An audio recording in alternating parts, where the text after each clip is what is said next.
পৃথিবীতে তোমার কিডনিকে ঠিক রাখার জন্য তুমি পর্যাপ্ত পরিমাণ পানি পান করবে। মেডিকেল সায়েন্স বলছে একজন মানুষের সারা দিনে 4 থেকে 6 লিটার পানি পান করতে হবে। আপনি কয় লিটার পানি পান করেন? সারা দিনে 3 গ্লাস পানি পান করেন। সকালে 1 গ্লাস, দুপুরে 1 গ্লাস, রাতে 1 গ্লাস, বাকি 4 তেরেঙ্গা কইনি উঠকে টাইম কাটে। ঠিক না বেটি? এই মা বোনেরা, এটা মাথায় রাখবেন, পানি বেশি করে খাবেন, পান করবেন। চলো এবার আল্লাহ বলছে বান্দা শোন, তো দেহের মধ্যে 3টে জিনিস আলাদা। কটা? 3টে, কারোর এক নেই, আলাদা। আমি একজন পুরুষ, ইনি একজন পুরুষ, উনি একজন পুরুষ, ইনি একজন পুরুষ। ওনার যা যা আছে আমার তাই তাই আছে, এনার যা যা আছে আমার তাই তাই আছে, কিন্তু 3টে জিনিস আলাদা। কটা? 3টে। কি কি? আপনারও তাই, একান্ন আপনারও। 1 নাম্বার হলো ব্লাড গ্রুপ আলাদা। কি বললাম? ব্লাড গ্রুপ কোরআনে আছে সব। এজন্য আপনাদেরকে বলি, হিন্দু মুসলিম কোনদিন মারামারি করতে যাবেন না। কিসের হিন্দু কিসের মুসলিম মারামারি করেন? সৃষ্টিকর্তার আরাধনা উপাসনার পদ্ধতিটা আমাদের আলাদা হতে পারে। মানুষ যদি করতে গিয়ে আমরা গোলাম আদমের সন্তান, ঠিক না বেটি? আমাদের আগমন হলো একটা, আমাদের আসার রাস্তা ছিল একটা, যাওয়ার রাস্তা অনেকটা, গন্তব্যস্থলটাও আবার অনেকটা। ছোট্ট উদাহরণ দিচ্ছি, আসার রাস্তা একটা, কি কি? বাপের পৃষ্ঠ হতে মায়ের পেটে থেকে পৃথিবীর মুখ দেখেছি, ঠিক না বেটি? যাওয়ার রাস্তা অনেকটা, কেউ গলায় দড়ি দিয়ে, কেউ অ্যাক্সিডেন্ট দিয়ে, কেউ আত্মহত্যা করে, আপনার কি বলবেন, কেউ স্ট্রোক করে, কেউ বাড়ি এমনি বয়স জনিত কারণে মারা গেল। তাহলে যাওয়ার রাস্তা অনেকটা, গন্তব্যস্থলটাও আবার আলাদা। কেউ যায় শ্মশানে, কেউ যায় কবরে, কেউ যায় গর্তে, কেউ যায় বাঘের পেটে, কেউ আবার বোমবাস্টিং হয়ে পুড়ে ছাই হয়ে যায়। সৃষ্টিকর্তা বলছেন, এই পৃথিবীর মানুষ একবার লক্ষ্য কর, 1 নাম্বার ব্লাড গ্রুপ আলাদা। এজন্য আপনাদেরকে বলে যাচ্ছি, এখানে অনেক মানুষ বসে আছে নারী পুরুষ, ও নিজের ব্লাড গ্রুপ নিজে জানে না, ঠিক না বেটা? অনেকে নিজের ব্লাড গ্রুপ কি ও নিজেই জানে না। মনে রাখবেন, কিসের হিন্দু কিসের মুসলিম, হিন্দু মুসলিম কাঁধে কাঁধ মিলিয়ে চলবেন। শুনে রাখুন, হিন্দুদের রক্তের ভিতরে মুসলমানদের রক্ত আছে, মুসলমানদের রক্তের ভিতরে হিন্দুদের রক্ত আছে। প্রমাণটা দেব, শুনে নিন। আপনাদের এলাকায় ব্লাড ডোনেশন ক্যাম্প হয়? বলুন, রক্তদান শিবির হয়? ব্লাড যখন নেওয়া হয় তখন বলা হয় নাকি, এই ও হিন্দু ওর রক্ত আলাদা কর, ও মুসলিম ওর রক্ত আলাদা কর, বলে নাকি? আরে ব্লাডের মধ্যে কাস্টের কোনো ডিভাইডেড থাকে না, ব্লাডের মধ্যে কালারের কোনো ডিভাইডেড থাকে না, ব্লাডের মধ্যে জেন্ডারের কোনো ডিভাইডেড থাকে না, ব্লাডের মধ্যে গ্রুপে ডিভাইডেড করা হয়। ব্লাডের 4টে গ্রুপ করা, ব্লাডের 4টে group, A B, A B R O. A B, A B আর ও, প্রত্যেকটার মাইনাস প্লাস। একটা হিন্দু রক্তের ভিতরে 3টি জিনিস পাওয়া যায়, লোহিত কণিকা, শ্বেত কণিকা, অনুচক কণিকা, এস এন্ড নো ডিফারেন্স। একটা মুসলমানের রক্তের ভিতরে 3টি পাওয়া যায়। কিসের মারামারি করেন আপনারা? খবরদার নয়, চল না গিয়ে আর কাটিয়ে যাচ্ছি। 1 নাম্বার কি আলাদা বললাম? যা ভুলে গেছেন, ব্লাড গ্রুপ। 2 নাম্বার আলাদা কি কোরআনে আছে? আলাম নাজআল্লাহু আইনাইনি। আল্লাহ বলছেন, আমি কি তোদের দুটো চোখ তৈরি করি নাই? আপনাদেরকে আমি প্রশ্ন করেছিলাম, আধার কার্ড করতে গিয়ে অফিসাররা আপনাদের বলেছিল চোখটাকে বড় করে চান, বলেছিল না? কেন বলেছিল? এই আয়াতকে নিয়ে গবেষণা করলো সারা বিশ্বের বৈজ্ঞানিকরা, কোরআনে কেন বলা হলো, চোখের কথা কেন বলা হলো। বৈজ্ঞানিকরা গবেষণা করে দেখছে, পৃথিবীতে যত মানুষ জন্মগ্রহণ করেছেন, করছেন, করবেন, কারো চোখের রেটিনার সঙ্গে কারো চোখের রেটিনার মিল নেই, প্রত্যেকের চোখের রেটিনা আলাদা। জোরে বলুন সুবহানাল্লাহ। শুনে নিন, খুনিকে আইডেন্টিফাই করা হয় এই চোখের রেটিনা দিয়ে। জানেন, আমি একটা ইন্টারভিউ দিতে গিয়েছিলাম দিল্লিতে, আমাকে প্রশ্ন করা হয়েছিল যে আপনি খুনিকে আইডেন্টিফাই করবেন কিভাবে? একটা লোক যে খুন করেছে তাকে ধরবেন কি করে? আমি বললাম, স্যার ফিঙ্গারপ্রিন্ট। বলছে ধরুন সে খুন করার পরেই 2টো হাত কেটে দিয়েছে বাঁচার জন্য, তারপরে আপনি তাকে আইডেন্টিফাই করবেন কিভাবে? তখন আমি কি আল্লাহ স্যার মুখ থেকে বেরিয়েও পড়লো কি জানি, তখন আমি বলেছিলাম, স্যার চোখের রেটিনা দেখে। ব্যাস বললো গুড। মনে রাখবেন, এই কোরআনে আছে 1000 বছর পরে, এসব কোরআনের কথা, এসব তো গবেষণা করার কথা। আমাদের মধ্যে এসব তো নেই। আমরা কোরআনকে নিয়ে চিন্তা ভাবনা করি না তো। আমরা কোরআনটাকে ব্যবহার করেছি কি, তেল পড়া, পানি পড়া, ওয়াজ করা, খতম করা, তাবিজ পড়া, ঠিক না? ঠিক।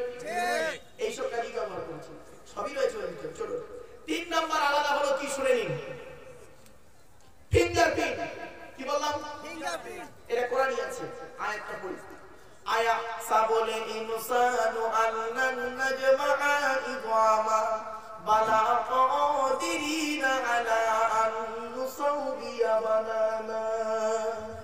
29 নম্বর পারা সূরার নাম সূরা কিয়ামত 4-5 নম্বর আয়াত আল্লাহ পাক বলছেন, হে মানব জাতি, তোরা কি মনে করেছিস আমরা মরে গেলে পচে গলে হাড় হয়ে যাব, কিয়ামতের মাঠে আল্লাহ রাত তুলতে পারবে না?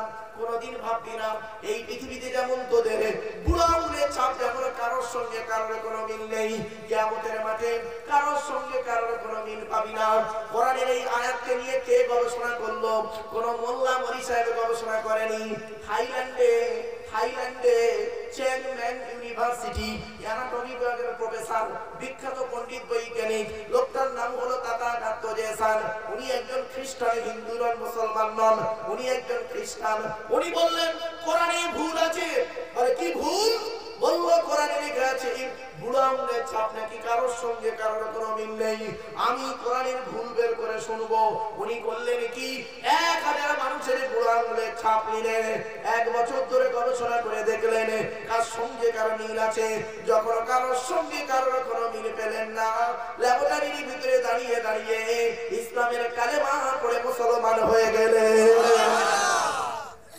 বুঝতে পেরেছেন? এই চিন্তা আমাদের মাথায় নেই। চলো, এতক্ষণ আপনাদেরকে আল্লাহ সম্পর্কে ধারণা দিয়েছিলাম, তাই তো? অসুবিধা হচ্ছে আপনাদের? আল্লাহ সম্পর্কে আলোচনা চলছে প্রায় দেখতে দেখতে 12টা, পৌনে 2 ঘন্টা। অসুবিধা হচ্ছে আপনাদের? আর তো হবে? হ্যাঁ হবে একটু? ঠিক আছে, চলো। এতক্ষণ মিষ্টি মিষ্টি ওয়াজ করেছি, এবার একটু সাক ল্যাঙ্গুয়েজ ইউজ করবো। অসুবিধা হবে? আর গরম গরম ওয়াজ হবে। অসুবিধা হবে?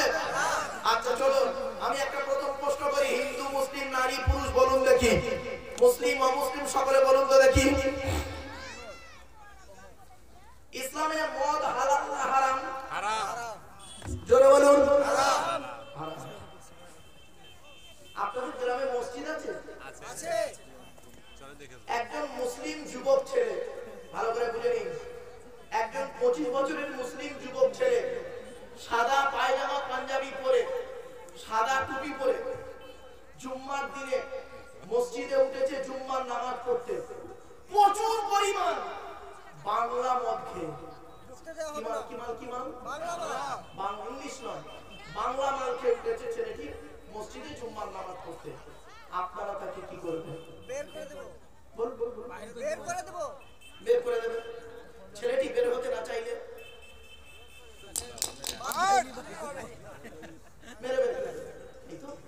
সত্যি সত্যি আপনাদের দেখে মনে হচ্ছে না এই মাত্র সন্ধ্যাবেলা জান্নাতের জানলা ভেঙে সব পালিয়ে এসেছে ফেরেশতা।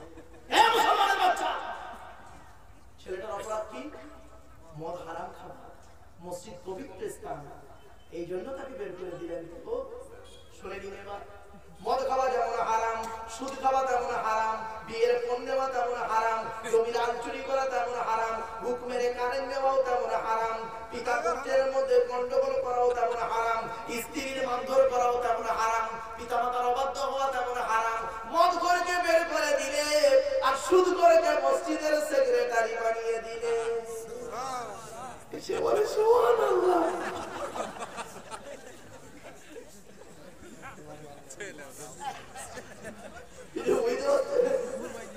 চলো,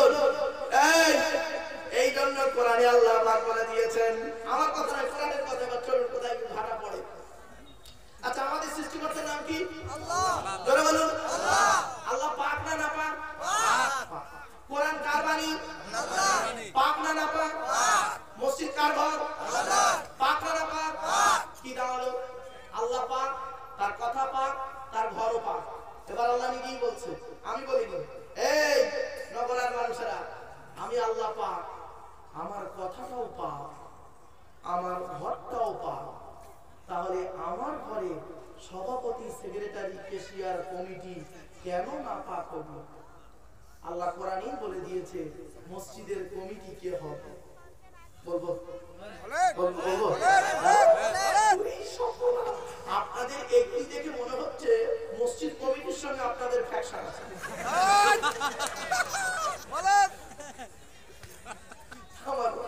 একটু হাসির ছলে এখানে কথা বলি। মনে হয় ভাত খাবার খান মুখটা ছেড়ে যাবে, টেস্ট এসে যাবে, খাবার খেতে ভালো লাগবে। তো মাঝে মাঝে একটু চাটনি দেবো, স্যালাড দেবো, শসা কেটে দেবো, কাঁচা লঙ্কা কুচে দেবো, ধনে পাতা সমেত টমেটো কুচে, লেবু চটকে। অসুবিধা হচ্ছে? চলো বাবা, এবার আসছি কোরআনের কোথায় লেখা আছে মসজিদ কমিটি হবে শুনে নিন। আমি আয়াত পারা পৃষ্ঠা লাইন বলে দিচ্ছি। বাবা হাফেজ সাহেবরা, বাবা মা, তোমরা একটু খেয়াল করে একদিন। মসজিদ কমিটি সেই হবে যার মধ্যে 5টা গুণ আছে।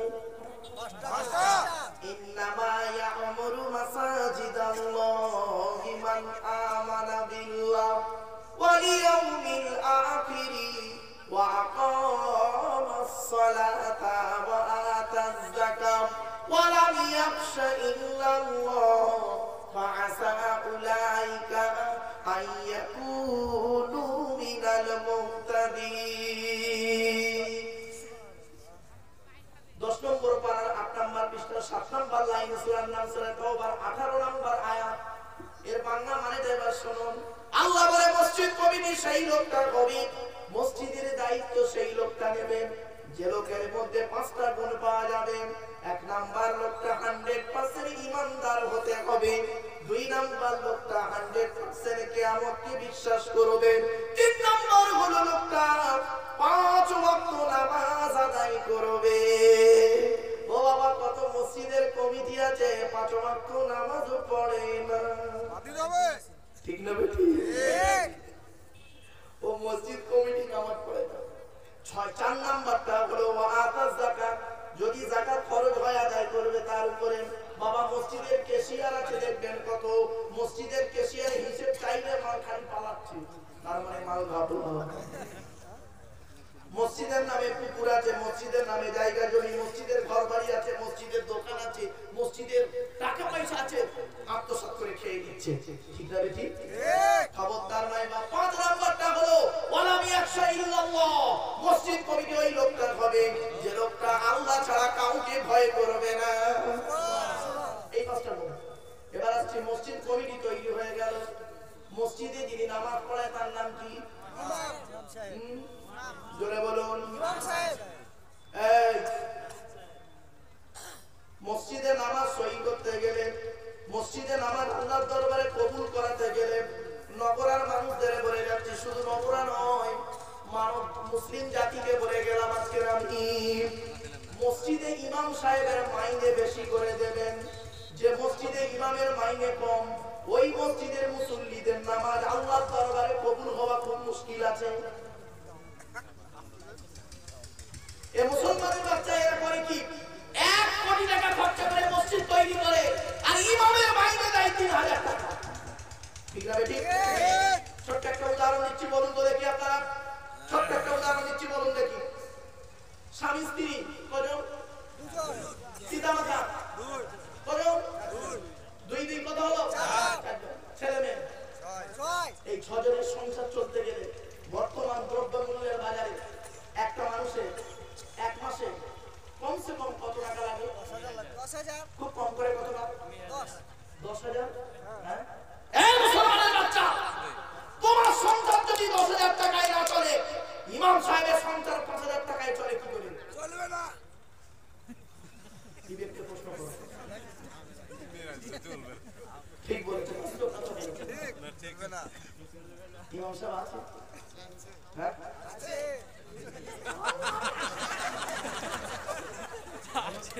আমার ভাই বলে বলে করছে, মনে হয় আমার চাকরিটা খেলো না। বাস্তব কথা বলছি, 19 বছর ইমামতি করেছি আমি।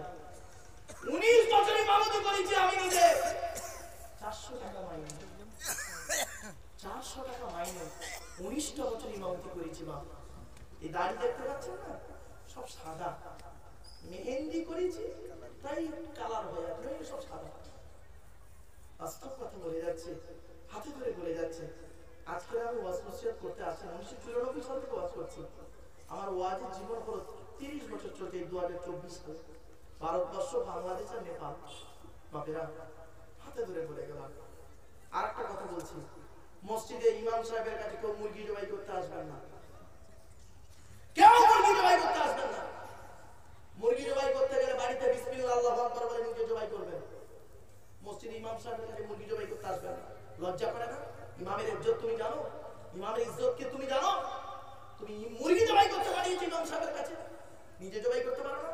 এ মুসলমানের বাচ্চা, এরা মুরগি জবাই করতে ভয় পায়, আর ভোটের সময় ভাই ভাইকে ছুরি মারতে ভয় পায় না। ঠিক না বেঠিক? এরা মুরগি জবাই করতে ভয় পায়। অসুবিধা হচ্ছে আপনাদের? আর তো হবে চলো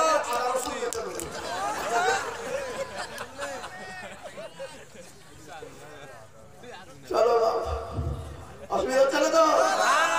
আচ্ছা কেন মসজিদ, এখন মসজিদে আছে জলসা, আমার জলসা এখন কোথায় আছে? মসজিদে। কমিটি হয়ে গেছে, ইমাম হয়ে গেছে, এবারে যে আজান দেয় ওটা কি বলে? এই পশ্চিম বাংলায় বেশিরভাগ মুয়াজ্জিনের আজান শুদ্ধ নেই, সহি নেই। বেশিরভাগ মসজিদে মুয়াজ্জিনের আজান শুদ্ধ নেই, আজান দিচ্ছে আল্লাহু আকবার আল্লাহু আকবার,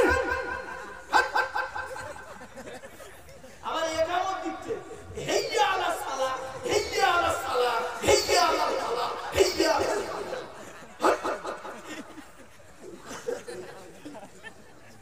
খবরদার নয়, ইমাম মুয়াজ্জিনের আজানকে সহি করবেন। বাপেরা অনুরোধ করে বলে যাচ্ছি, আমায় ভুল বুঝবেন না, মুয়াজ্জিনের সম্মান কি শুনবেন?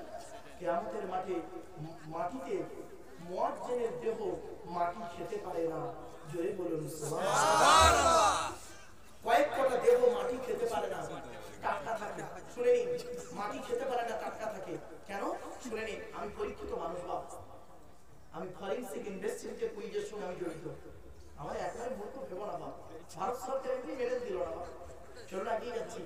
মানুষ মারা যায়, শোনেন আপনাদের গ্রামে মানুষ মারা যায় তো বাবা? আচ্ছা, মারা যাওয়ার পরে আপনারা তাকে গোসল দেন, কাপড় পরান, হ্যাঁ? বেটা ছেলে কটা কাপড় দেন? 3টে, আর মেয়ে ছেলে 5টা। আর হিজড়ে মারা গেলে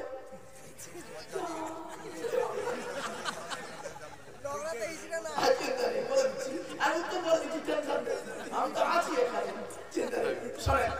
বেটা ছেলে মারা গেলে 3টে কাপড়, মেয়ে ছেলে মারা গেলে 5টা কাপড়, একটা হিজড়ে মারা গেলে কটা কাপড়? শুনে নিন, ওর উত্তর হচ্ছে ওই হিজড়ে ব্যক্তিটা, ওই ব্যক্তিটা বেশিরভাগ অংশ যেদিকে যাবে সেই কাপড়টা তাকে দেওয়া হবে। যদি ওর বেশিরভাগ অংশ দেহে পুরুষ হয়, পুরুষের কাপড় দেবে, বেশিরভাগ অংশ মেয়ে ছেলে হলে মহিলার কাপড় দেবেন। হয়ে গেল। চলো, আপনাদের গ্রামে আপনারা মানুষ মারা গেলে গোসল দিয়ে, কাপড় পরিয়ে, জানাজা পরিয়ে মাটি দেন, তাই তো? মাটি দিয়ে আসার 20 দিন পর, কতদিন? 20 দিন পরে কবরটা একবার খুলে দেখেছেন কোনদিন? না, দেখেননি না? একবার দেখবেন মালটা কেমন আছে, কেমন আছে। শুনে নিন, শুনে নিন, লাভ ঘটাঘটি করা এ তো বাস্তব কথা বলছি। মানুষকে যখন মাটি, মা বোনেরা শুনে নিন, মানুষকে যখন মাটি দিয়ে চলে আসা হয় 8 থেকে 10 দিন পর, আপনারা তো মাটি দিয়ে চলে এলেন, 8 থেকে 10 দিন পরে ওর মাথার চুলগুলো, ভুরু, গোঁফ দাড়ি, গায়ের লোম, হাতের নখগুলো অটোমেটিক্যালি খসে খসে পড়ে যায়। 2 নাম্বার হলো 12 থেকে 14 দিন পর ব্রেনটা পচে যায়, নাক দিয়ে, কান দিয়ে, গাল দিয়ে গড়তে থাকে। তারপরে 18 থেকে 20 দিন পর পেটটা ফেটে যায়, পোকায় তৈরি হয়। 2 মাস পরে মাংস চামড়া ওই পোকায় সব খেয়ে নেয়।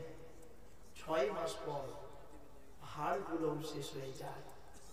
হে নগরার সুন্দরী, হে নগরার সুন্দরী, কোথায় গেল তোমার দেহ? হে যুবক, কোথায় গেল তোমার দেহ? মাটির দেহ মাটি হবে, পুড়ে হবে ছাই, এ দেহ পচা দেহ, গরব কিসের ভাই? বাড়ি থেকে ভাববেন। চলুন এগিয়ে যাচ্ছি। এবার আসছি, কয়েক কটা দেহ মাটিতে টাটকা থাকে, পচে না। 1 নাম্বার, নবীদের দেহ মোবারক মাটিতে টাটকা থাকে, জোরে বলুন সুবহানাল্লাহ। 2 নাম্বার, শহীদদের দেহ মোবারক মাটিতে টাটকা থাকে, জোরে বলুন সুবহানাল্লাহ।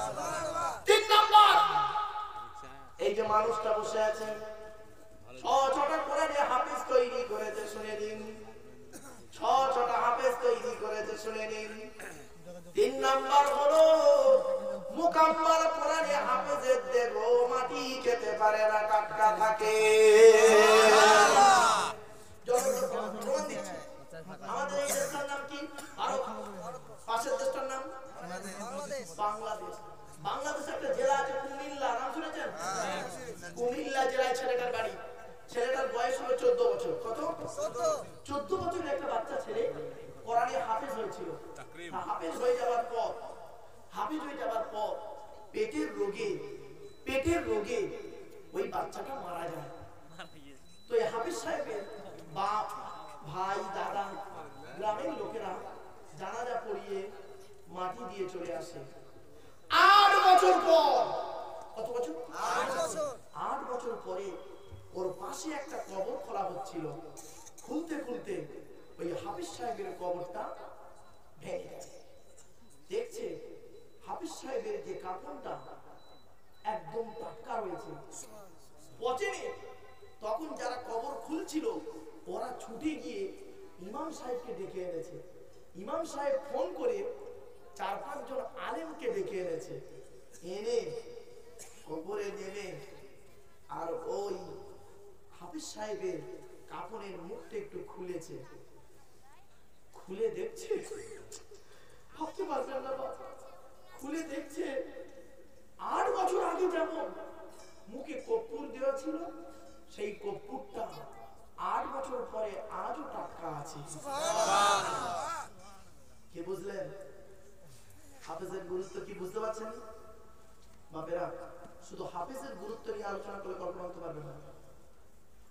3 নাম্বার হলো কোরআনে হাফেজের দেহ মাটি খেতে পারে না।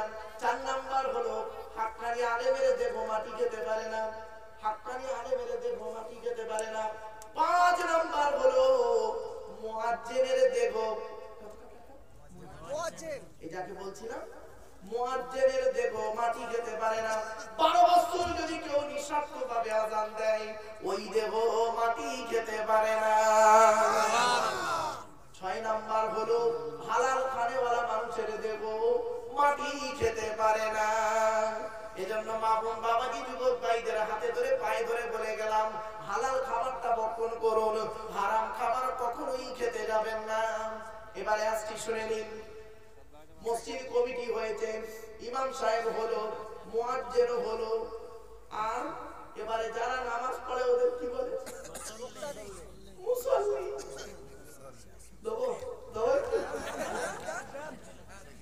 এই কিছু মুসল্লি আছে বুড়ো বুড়ো, সব বুড়ো নয়, দেখবেন গ্রামে 2-1টা আছে ইমাম সাহেব ভালো জানে, কিন্তু 2-1টা এমন মুসল্লি আছে না, গন্ডগোলে মুসল্লি কিরাম দেখুন, বুড়ো এত বদমাশি করে, বাড়িতে বুড়ির সঙ্গে ঝগড়া করে পারে না, ছেলের সঙ্গে ঝগড়া করে পারে না, বউমার সঙ্গে ঝগড়া করে পারে না, মসজিদে এসে ইমাম সাহেবের বোঝা করতেছে। ঠিক না বেটি? মসজিদের পাকা ঘরে না কেন ইমাম সাহেব তুমি বল, তোর পাকা ঘরে না ইমাম সাহেব চাইছে। খবরদার না ভাব, খবরদার না, চিন্তা করবেন। চল না কি যাচ্ছি, রাগ করবেন না। ঈদ বকরা ঈদের দিন, এই বকরা ঈদে আমার মা মারা গেছে জানেন। এর আগের বকরা ঈদে কি করেছে জানেন? আমার এলাকার একটা ছেলে কি বদমাইশ দেখুন, আমারে ফোন করেছে ঈদের দিন, বকরা ঈদের দিন ফোন করেছে, হ্যালো আসসালামু আলাইকুম ভাইজান, ঈদ মোবারক। আমি বলছি ওয়ালাইকুম সালাম, ঈদ মোবারক। ওর নামটা বললো, বলছে ভাইজান একটা মশলা জানতে হবে। কি মশলা? আমি ভেবেছি গরু কুরবানির মশলা জিজ্ঞেস করবে, ঈদের দিন আবার কি মশলা জিজ্ঞেস করছে শুনবো। বলছে ভাইজান কুরবানির গোশত দিয়ে মদ খাওয়া যাবে?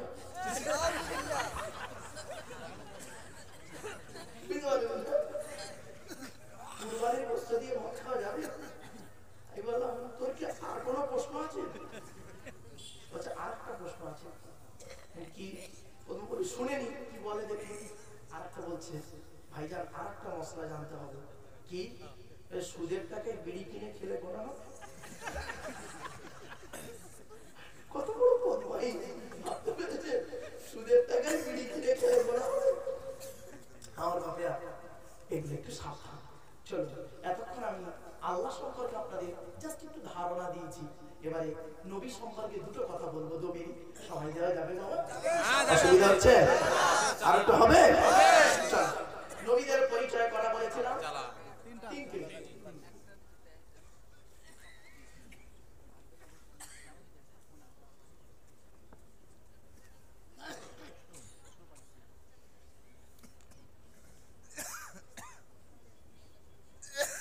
ইনশাআল্লাহ বলে দিচ্ছি। চলুন, নবীদের পরিচয়টা তিনটে। কি কি ঝটকা শুনে বলুন। এক নম্বর, যিনি নবী হবেন তার চরিত্র উত্তম হতে হবে। আল্লাহ সম্পর্কে আলোচনা করতে 2 ঘন্টা পার, এখন সামান্য একটু আলোচনা হয়েছে আল্লাহ সম্পর্কে, আরো ব্যাপক আলোচনা। চলুন, ওদিকে যাচ্ছি না, এবার নবী সম্পর্কে একটু ধারণা দিই। 1 নম্বর, নবী হতে গেলে তার চরিত্র উত্তম হতে হবে। 2 নম্বর, নবী হতে গেলে তার উপরে আল্লাহর তরফ থেকে ওহী নাযিল হতে হবে। 3 নম্বর, নবী হতে গেলে তার দ্বারা অলৌকিক ঘটনা মুজিজা থাকতে হবে। পৃথিবীতে যত নবী এসেছেন প্রত্যেক নবীর মাধ্যমে আল্লাহ পাক 1 থেকে 50টার ভিতরে মুজিজা দিয়েছেন। আমার নবী বিশ্ব নবী মুহাম্মদ সাল্লাল্লাহু আলাইহি ওয়াসাল্লামের মাধ্যমে আল্লাহ পাক এই পৃথিবীতে 1000-এরও বেশি মুজিজা দিয়েছেন। করে বলুন সুবহানাল্লাহ। আল্লাহ নবীর উপরে যে মুজিজা দিয়েছিলেন তার সর্বশ্রেষ্ঠ এই কোরআনুল মাজিদ নাযিল করা। জোরে বলুন সুবহানাল্লাহ। এজন্য এই কোরআন প্রত্যেকের বাড়িতে আমি অনুরোধ করে যাচ্ছি, আমার মা বোনদের বলছি, মায়েরা বোনেরা প্রত্যেকে কোরআন শরীফ শিখে নেবেন। আমার কমিটি যুবক ভাইদেরকে আমি করজোরে বলে যাচ্ছি, বাপেরা অনুরোধ করে হাতে ধরে বলে যাচ্ছি, 6 মাস লাগবে ইমাম সাহেবের কাছে বসে কোরআন শিখে নাও। বাপ, কোরআন শিখে নাও। আমি তো ভেবেছিলাম কোরআনে একটা সূরা তাফসীর করব, কিন্তু পরিবেশ আমাকে সাথ দিল না। আজকে পরিবেশ সাথ দিল না। আমি ভেবেছিলাম যদি আমি একটু আগে আসতে পারতাম, অনেক দূরে রাস্তা, বাপ আমি গাড়ি খারাপ হয়ে গেছে, আমি আমার ভাড়ার গাড়ি নিয়ে স্করপিও, আমার তো মানে সুইফট ডিজায়ার গাড়ির সামনে একটা বোর্ড লাগানো থাকে, আর একজন গাড়িটা নিয়ে এসেছি ভাড়ার গাড়ি, তোমার কি বলে স্করপিও। যাই হোক, বা অনেক রাস্তা, আমি আবার সে অনেক ঘুরে ঘুরে এসেছি বলে আবার অনেক দেরি হয়ে গেছে। নলহাটি হয়ে, রামপুরহাট হয়ে, এদিক দিয়ে হয়ে, বোলপুর হয়ে, সাইথিয়া হয়ে এসেছি। যাই হোক, চলেন। নবীদের পরিচয় হলো 3টি। আমরা যে নবীর উম্মত তার নাম কি? তাড়াতাড়ি মুহাম্মদ সাল্লাল্লাহু আলাইহি ওয়াসাল্লাম, হযরত মুহাম্মদ সাল্লাল্লাহু আলাইহি ওয়াসাল্লাম। তাই নাকি? আচ্ছা, মুহাম্মদ সাল্লাল্লাহু আলাইহি ওয়াসাল্লাম কোন বংশে জন্মগ্রহণ করেছেন? কুরাইশ। কুরাইশটা কি? কার নাম কুরাইশ? চলো, তবে সুবহানাল্লাহ একটু জোরে বলতে হবে, পারবেন ইনশাআল্লাহ? ইনশাআল্লাহ। কুরাইশটা কে শুনে নিন। মুহাম্মাদের বাপের নাম আব্দুল্লাহ, আব্দুল্লাহর বাপের নাম আব্দুল মুত্তালিব, আব্দুল মুত্তালিবের বাপের নাম আব্দে মান্নাফ, আব্দে মান্নাফের বাপের নাম হাশিম, হাশিমের বাপের নাম কুসাই, কুসাইয়ের বাপের নাম কিলাব, কিলাবের বাপের নাম মুররা, মুররার বাপের নাম লুবাই, লুবাইয়ের বাপের নাম কাব, কাবের বাপের নাম গালিব, গালিবের বাপের নাম ফিগির, ফিগির থেকে কুরাইশ বংশ এসেছে। নবীর বাপের নাম আব্দুল্লাহ, মায়ের নাম আমিনা, দাদার নাম আব্দুল মুত্তালিব, দাদির নামটা কি? নেতিরা বিনতে খব্বাব, ব্রাকেটে ফাতেমা, কেউ বলেছেন সামিরা।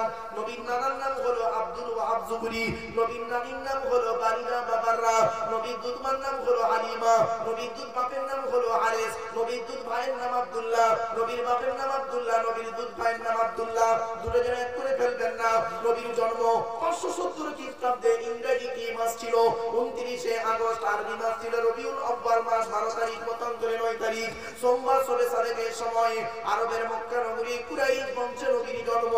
নবীর বাপেরা হলো 10 ভাই, নবীর মায়েরা হলো 19 বোন। নবীর বাপেরা কয় ভাই? 10 ভাই। 10 ভাই। নবীর 9টা চাচা, 9টা চাচা, 18টা খালা, 6টা ফুফু। ফুফু বলতে বাপের বউ, বাপের বউ, 6টা ফুফু, 7টা ছেলে মেয়ে। নবীর বাপেরা 9-10 ভাই থেকে শুনে নিন। বড় চাচার নাম হলো হারেস, কি বললাম? হারেস, জুবাইর, মুকাইম, ফাইদা, জাইদা, আবু লাহাব, আব্বাস, হামজা, আবু তালেব। নবীর বাপ হলো আব্দুল্লাহ। এবার নবীর ছেলে মেয়ে হলো 7টা। 3টে পুত্র সন্তান, 4টে কন্যা সন্তান। 3টে পুত্র সন্তানের নাম কি? বড় ছেলেটার নাম হলো কাসেম, কি বললাম? কাসেম। এই জন্য নবীর একটা নাম হলো আবুল কাসেম, মানে কাসেমের বাপ। নবীর একটা উপাধি হলো আবুল কাসেম। বড় ছেলের নাম হলো কাসেম, মেজো ছেলেটার নাম হলো কি জানেন? তাহের বা তৈয়েব। ছোট ছেলেটার নাম হলো ইব্রাহিম। আর 4টে কন্যা সন্তান কে? বড় মেয়েটার নাম হলো জায়নাব, উম্মে কুলসুম, রোকেয়া। ছোট মেয়েটার নাম হলো ফাতেমা। একটি প্রশ্ন, তার উত্তর। আপনারা বলুন তো দেখি, আরবে ছেলের অভাব ছিল? তা মুহাম্মদ সাল্লাল্লাহু আলাইহি ওয়াসাল্লাম তার মেয়ে ফাতেমাকে আলীর সঙ্গে কেন বিবাহ দিতে গেলেন? শুনে নিন। আলী কিন্তু কোটিপতি ছিলেন না। আলীর অনেকগুলো গুণ ছিল, তার মধ্যে 2টো গুণ আপনাদের বলে যাচ্ছি। আপনাদের যাদের বাড়িতে মেয়ে রয়েছে, যাদের বাড়িতে মেয়ে রয়েছে, কোন ছেলেকে জামাই করবেন? কোন ছেলেকে জামাই করবেন? একলা বাপের একটা ছেলে থেকে জামাই করতে ছুটবেন না, ফেসে যাবেন। সব একলা বাপের একটা ছেলে সমান নয়। আর এই মেয়ে ছেলেরা কোন ছেলেকে স্বামী রূপে গ্রহণ করবে? হাতে একটা মোবাইল দেখতে পাচ্ছ, তার ব্যাটারি নেই, ঘড়ি আছে তার ব্যাটারি নেই, চশমা আছে তার কাজ নেই। কোন ছেলেকে জামাই করবে? যে ছেলের মধ্যে দুইটা গুণ পাবে, যে ছেলের মধ্যে দুইটা গুণ পাবেন ওই ছেলেকে জামাই করবেন। আর কোন মেয়েকে বৌমা করবে? সাদা চামড়া দেখে খালি ছুটতে যেও না। শুনে নাও, এই কোরআনে আল্লাহ বলে দিয়েছেন যে মেয়ের মধ্যে 6টা গুণ পাবে। তাহলে আগে কোনটা শুনবেন, ছেলেদের না মেয়েদের? আগে ছেলেদের হোক। ছেলেদের কটা গুণ? দুটো। কি কি? এক নাম্বার হলো ছেলেটি সব ছেলে কিনা খবর নেবে। শুধু দাড়ি রাখলে সৎ নয়, শুধু মাথায় টুপি দিলে সৎ নয়, শুধু পাঞ্জাবি করলে সৎ নয়, আর শুধু নামাজ পড়লে সৎ নয়। ছেলেটার চরিত্রটা ঠিক আছে কিনা খবর নেবে। এক নাম্বার ছেলেটি সব ছেলে কিনা খবর নেবে। 2 নাম্বার ছেলেটি কর্মী কিনা খবর নেবে। কর্মী মানে বুঝতে পারছেন? পরিশ্রম করে। কোন মেয়েকে বৌমা করবে? যে মেয়ের মধ্যে 6টা গুণ পাবে। এই মা বোনেরা শুনে নিন, এই 6টা গুণ যেন আপনার মধ্যে থাকে, তাহলে দেখবে আপনার স্বামী আপনাকে জান দিয়ে ভালোবাসবে। 6টা গুণ কি কি কোরআনে আছে? মুসলিমাতিন, মুমিনাতিন, কানিতাতিন, তাইবাতিন, আবিদাতিন, সাইহাতিন, সাইয়্যিবাতিন।